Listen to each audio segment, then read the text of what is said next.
pasta with pheasant, we start with 2 chickens, or I use 2 pheasants, and we brown and crisp the meat. We are going to pull this meat and eventually remove it from the bone. And I'm going to keep all of these delicious drippings. All I browned this in was a little bit of olive oil over medium-high heat in a large cast iron skillet. Now we're going to take this mix. 1 fennel, 1 onion, 1 celery, 1 carrot, a few cloves of crushed garlic, a few juniper berries, optional, but if you can get them, they're yummy. Bay, 1 or 2 bay leaves, and a little bundle of thyme, sage, and rosemary. All of this is going to go down into all of those delicious drippings. Always seasoned from above, right? In an even layer. And I'm also going to add in a little oregano, using dried oregano here, and a really delightful winter flavor of smoked cinnamon. We also like a little pinch of red pepper. We're going to take about a 1/4 cup of sun-dried tomato paste and whisk it into 1/3 of a bottle of red wine. We use Rosso di Montalcino. So now we're going to add that little thickening agent, right? Our tomato paste and a little red wine. Doesn't that look delish? And we're going to pick up all that good bunch of fond on the bottom. Those drippings from the pheasant or chickens. Okay? And then we're just going to add a little stock, some cooking liquid, right? And we slide all of that meat back into the pan. Now, this is optional. Just if you have, and I always do, but if you want an even richer, darker gravy,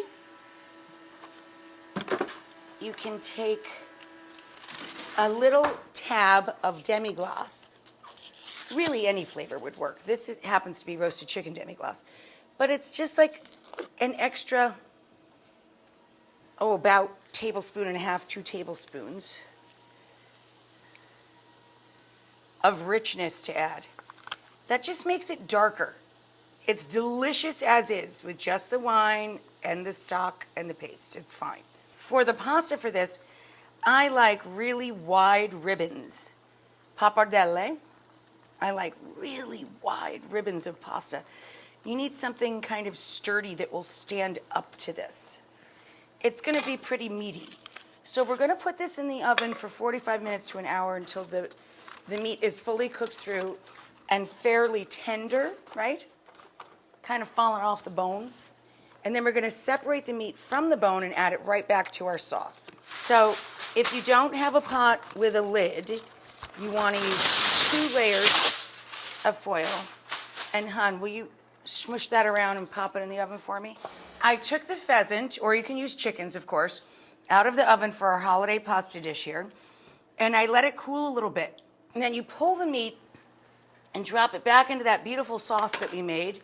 And we have our pappardelle cooking up quite nicely over here.